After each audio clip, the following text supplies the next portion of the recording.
जय हिंद साथियों, मैं अंकित कुमार यादव आप सभी का स्वागत करता हूं सृष्टि ज्ञान केंद्र में, जहां हम पढ़ रहे हैं कक्षा 11वीं की पॉलिटिकल साइंस और जिसमें चल रहा है अध्याय 3 जिसका नाम है चुनाव और प्रतिनिधित्व। इस अध्याय में आपने बखूबी समझ लिया है चुनाव और लोकतंत्र क्या है।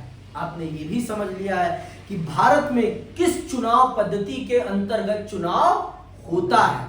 आपने ये भी समझ लिया है कि और कौन से विकल्प हैं जिनके माध्यम से चुनाव कराया जा सकता है। जैसे कि हमने एक पढ़ा समानुपातिक प्रतिनिधित्व प्रणाली, हमने इसको भी समझ लिया।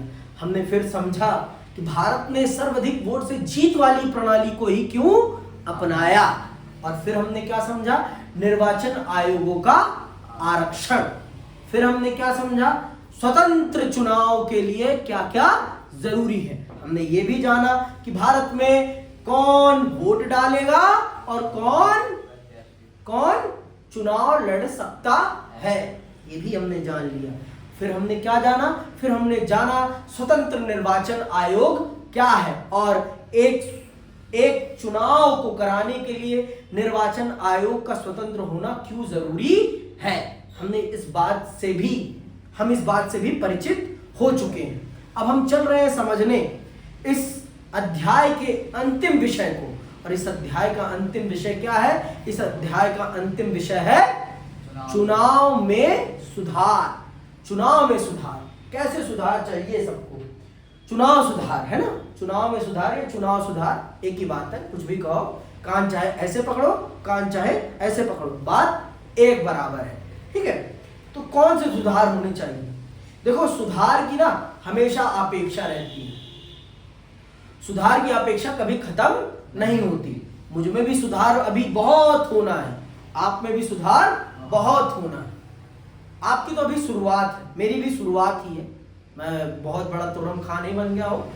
हम दोनों में भी अभी सुधार की बहुत अपेक्षाएं हैं, बहुत सारे विकल्प हैं और हमें और अपने आप को सुधारना है। तो उसी प्रकार से चुनावी तंत्र में भी सुधार की अपेक्षाएं बनी हुई हैं और चुनाव में सुधार होना बहुत जरूरी है, क्योंकि चुनाव में सुधार होगा तो लोकतंत्र में भी सुधार होगा, और जितना बढ़िया लोकतंत्र होगा उतना है बढ़िया राष्ट्र बनेगा, उतनी ही बढ़िया नीतियां राष्ट्र के लिए बनेगी। इसीलिए चुनाव में सुधार होना बहुत जरूरी है और इस देश के हर बच्चे को यह पता होना चाहिए कि चुनाव में सुधार क्यों जरूरी है। तो आइए पढ़ते हैं और समझते हैं कि वो कौन से समस्याएं हैं जो हमारी किताब में लिखी है और उन पर किस प्रकार से सुधार किया जा रहा है। तो आइए पढ़ते हैं और समझते हैं। चुनाव की कोई प्रणाली कभी आदर्श नहीं हो सकती, मतलब कोई भी चुनाव का तरीका परफेक्ट नहीं है, कोई भी तरीका परफेक्ट नहीं है। हर तरीके में कुछ ना कुछ खामियां होती ही होती है, हर चीज में खामी है। ऐसी कोई भी चीज नहीं है जिसमें खामी ना हो, हर चीज में खामी है और हर चीज में सुधार किया जा सकता है। समझ में आई बात। उसमें अनेक कमियां और सीमाएं होती हैं। लोकतांत्रिक समाज को अपने चुनावों को और अधिक स्वतंत्र और निष्पक्ष बनाने के तरीकों को बराबर खोजते रहना पड़ता है। वैश्य मताधिकार, चुनाव लड़ने की स्वतंत्रता और एक स्वतंत्र निर्वाचन आयोग की स्थापना को स्वीकार कर भारत में चुनावों को स्वतंत्र और निष्पक्ष बनाने की कोशिश की गई है। लेकिन पिछले 66 वर्षों के अनुभवों के बाद हमारी चुनाव प्रणाली में सुधार के लिए अनेक सुझाव दिए गए हैं। चुनाव सुधारों के सुझाव निर्वाचन आयोग, विभिन्न राजनीतिक दलों, स्वतंत्र समूहों और अनेक विद्वानों द्वारा दिए गए हैं। इनमें से कुछ सुझाव इस अध्याय में उल्लेखित हैं, संवैधानिक प्रावधानों को संशोधित करने के बारे में है। तो आइए जानते हैं कि कौन से सुधारों को इन लोगों ने, जैसे चुनाव आयोग ने किस प्रकार के सुधारों को सुझाया है, किस प्रकार के सुधारों को राजनीतिक दलों ने, किस प्रकार के सुधारों को सामाजिक सुधारकों ने सुझाया है चुनाव आयोग के संबंध में। एक एक करके पढ़ते हैं और समझने की कोशिश करते हैं। पहला क्या है, हमारी चुनाव व्यवस्था को सर्वाधिक मत से जीत वाली प्रणाली के स्थान पर किसी प्रकार की समानुपातिक प्रतिनिधित्व प्रणाली लागू करना चाहिए। इससे राजनीतिक दलों को उसी अनुपात में सीटें मिलेंगी जिस अनुपात में उन्हें वोट मिलेंगे। ये पहला सुझाव दिया गया है कि भारत को अपनी चुनाव प्रणाली, अपने चुनाव के तरीके को बदलना चाहिए। सर्वाधिक वोट से जीत वाली प्रणाली को छोड़कर समानुपातिक प्रतिनिधित्व प्रणाली का तरीका अपनाना चाहिए, जिससे कि जिस दल को जितना वोट मिले उतनी ही उसे सीटें मिले, और जिससे कि देश में लोकतंत्र और मजबूत हो और एक अच्छी सशक्त सरकार और सशक्त विपक्ष बन सके।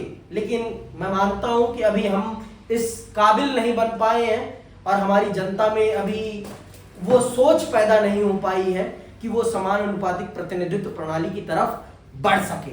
अभी भी हमारा देश 60% क्या 70% गांव में ही रहता है, और अभी भी हमारी शिक्षा व्यवस्था उतनी सुदृढ़ नहीं हो पाई है जितनी होनी चाहिए। उतनी विचारशील जनता अभी हमारी नहीं हो पाई है। हमारी जनता के मन में जब भी चुनाव आता है, धर्म जाति घुस जाती है, धर्म और जाति घुस जाती है, उनके लिए और मुद्दे नागण्य हो जाते हैं। इसीलिए मैं समझता हूं अभी हमारी जनता की वो वैचारिक क्षमता नहीं बन पाई है जिस वैचारिक क्षमता पर समानुपातिक प्रतिनिधित्व प्रणाली को अपनाया जाता है। तो अभी हम इसे नहीं अपना पाएंगे। ये मेरा व्यक्तिगत विचार है, ये मेरा व्यक्तिगत विचार है। आपका अलग हो सकता है और आप सबका भी अलग हो सकता है। मैं आपके विचारों का सम्मान करता हूं, और यही राजनीति है। जो विचारों का सम्मान ना कर सके वो राजनीति नहीं कर सकता। फिर राजनीति आपको ये सिखाती है कि आपके विचार ही सर्वोच्च विचार नहीं है। दुनिया में आपसे भी अच्छे विचार हो सकते हैं, और उन विचारों को स्वीकारना, उन विचारों को मानना और स्वीकारना ही राजनीति है। राजनीति यही है। आपके अंदर राजनीतिक कौशल, लोगों का नेतृत्व करने का कौशल होना चाहिए, और नेतृत्व कौशल में दूसरों की अच्छी बातों को स्वीकारना आता है। समझ में आई बात?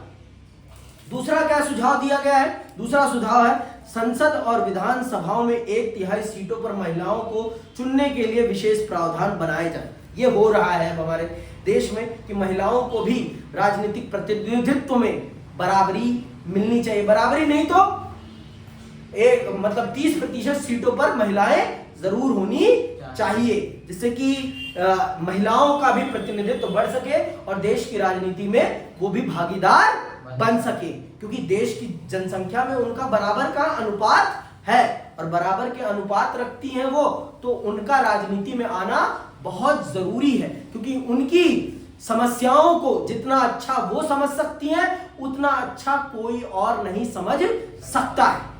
उनकी समस्याएं वो ही अच्छे से समझ सकती हैं और उन पर अच्छी नीतियां वो ही बना सकती हैं। मैं ये नहीं कहता कि पुरुष नहीं समझ सकते, लेकिन जो भोगता है उसे ज्यादा अच्छे से पता होता है।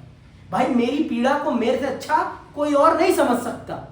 तो अगर महिलाएं देश की राजनीति में आएंगी तो जिस प्रकार से वो घर को सुशोभित और सुसंगठित करती हैं, उसी प्रकार से वो देश की राजनीति को भी सुशोभित और सुसंगठित करने में मदद करेंगी। ठीक है। दूसरा सुझाव क्या है? चुनावी राजनीति में धन के प्रभाव को नियंत्रित करने के लिए और अधिक कठोर प्रावधान होने चाहिए। सरकार को एक विशेष निधि से चुनाव खर्चों का भुगतान करना चाहिए। ये तो भाई मुझे नहीं लगता कि ये हो पाएगा। भारत में चुनाव में पैसा बहुत बड़ी भूमिका निभाता है। यहाँ दिल्ली विश्वविद्यालय का छात्र संघ का चुनाव हो रहा है, उसमें इतना पैसा खर्च हो जा रहा है जितना कि लोकसभा और विधानसभा के चुनाव में खर्च नहीं होता। ये बात आप जान लो। दिल्ली विश्वविद्यालय के छात्र संघ का चुनाव हो रहा है, उसमें इतना पैसा, और फिर ये लोग दावा करते हैं कि हम सामान्य छात्र हैं। सामान्य छात्र के पास तो इतना पैसा नहीं है ना भाई। और मैं इस देश की जनता से और इस देश के छात्रों से यह आग्रह करता हूं कि अगर आपने अपने वोटों को पेप्सी, दारू, बर्गर, पिज्जा, पिक्चर पर बेचा, तो फिर यह अपेक्षा मत करना कि आपका आने वाला जो प्रेसिडेंट होगा, जो प्रतिनिधि होगा, दिल्ली विश्वविद्यालय के बच्चों से मैं यह अनुरोध करता हूं, फिर वो आपके लिए काम नहीं करेगा, वो भी आप पर लगाए गए पैसों को वसूलेगा।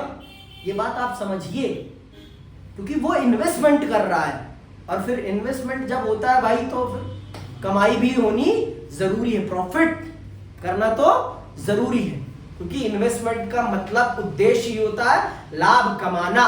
कोई घाटे के लिए तो इन्वेस्टमेंट नहीं करता ना, सबका उद्देश्य होता है कि अगर मैं पैसा लगा रहा हूं तो मैं उससे लाभ कमाऊं, है ना, यही उद्देश्य होता है ना।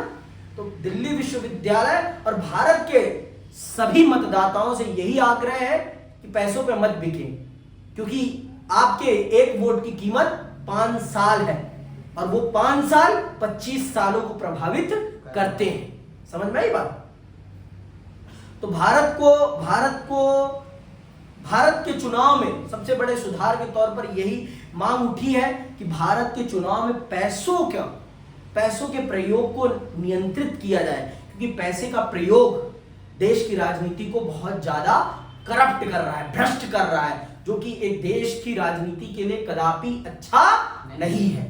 एक देश की स्वतंत्र और निष्पक्ष राजनीति के लिए कदापि अच्छा नहीं है, ये मेरा खुद का मानना है। क्योंकि फिर गरीब उम्मीदवार या जो वास्तविक तौर पर एक अच्छा उम्मीदवार है, अगर उसके पास पैसे नहीं है तो वो चुनाव नहीं लड़ पाता। देखो आज के टाइम पर अगर कहीं अच्छा चुनाव होता है बिना पैसों के इन्फ्लुएंस वाला, तो आप जेएनयू का चुनाव देखें। छात्र संघ के चुनाव में अगर कहीं पैसों का बोलबाला नहीं है, वास्तविक नेताओं का और उनकी बातों का बोलबाला है, तो वो है जेएनयू का।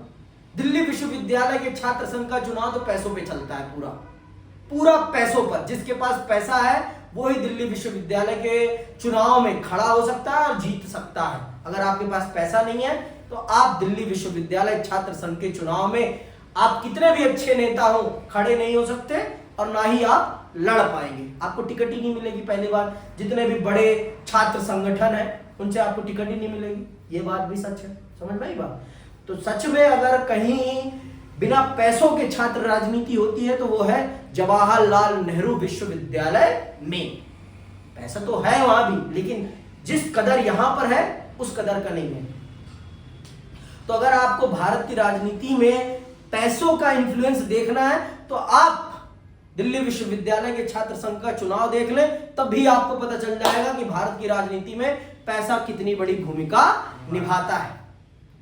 कहने को ये लोग अपने आप को सामान्य विद्यार्थी कहेंगे और लेकर बीमर घूम रहे हैं, लेकर मर्सिडीज घूम रहे हैं, लेकर फरारी घूम रहे हैं, इनके काफिलों में रेंज रोवर चल रही हैं।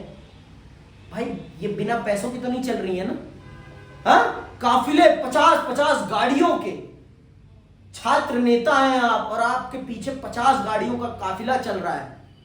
फ्री का चल रहा है क्या? और अभी चल रहा है ये, तो आप किससे वसूलोगे बाद में ये पैसा? इसका भी उत्तर दो। छात्र हित के लिए जो पैसा आएगा उसी में आप घपला मारोगे। फिर इस देश के छात्रों को खुद सोचना चाहिए कि उनके हित के पैसों का क्या होगा फिर जब ये लोग छात्र नेता इतने काफिले दौड़ा रहे हैं, तो कहां से निकालेंगे ये पैसा? सोचो आप खुद ही।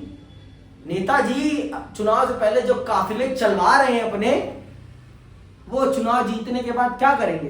गन्ने की तरह आपको ही चूसेंगे 5 साल तक, दे दन दे दन दे दन।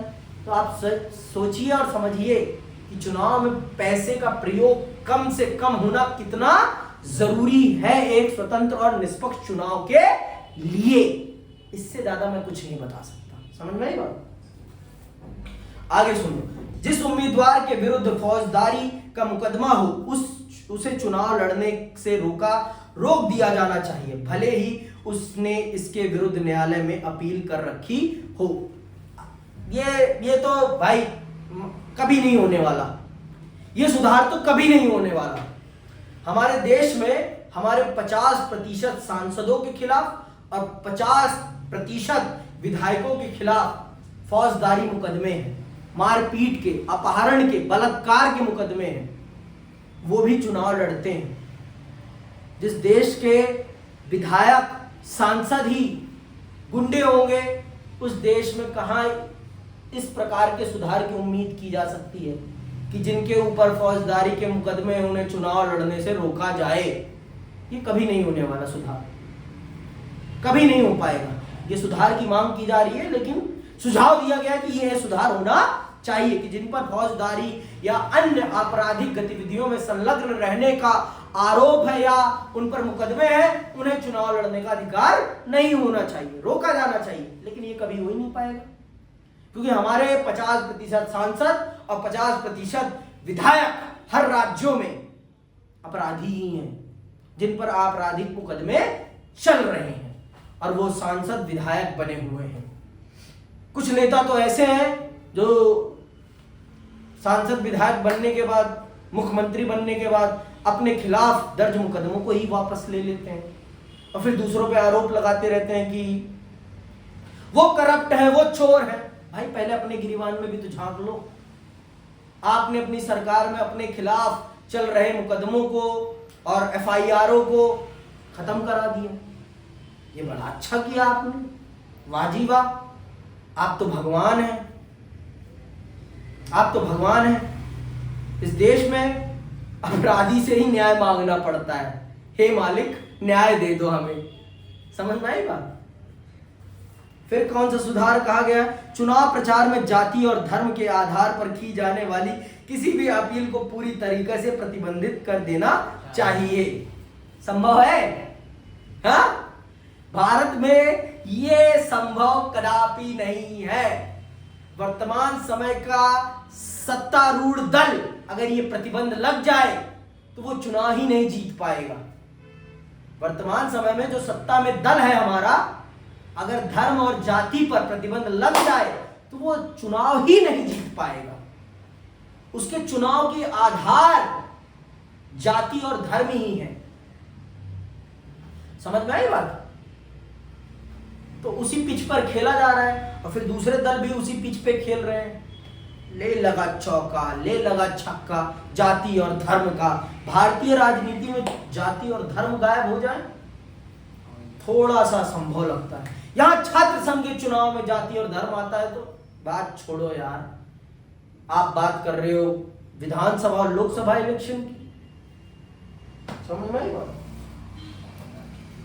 राजनीतिक दलों की कार्य प्रणाली को नियंत्रित करने के लिए तथा उनकी कार्यविधि को और अधिक पारदर्शी तथा लोकतांत्रिक बनाने के लिए एक कानून होना चाहिए।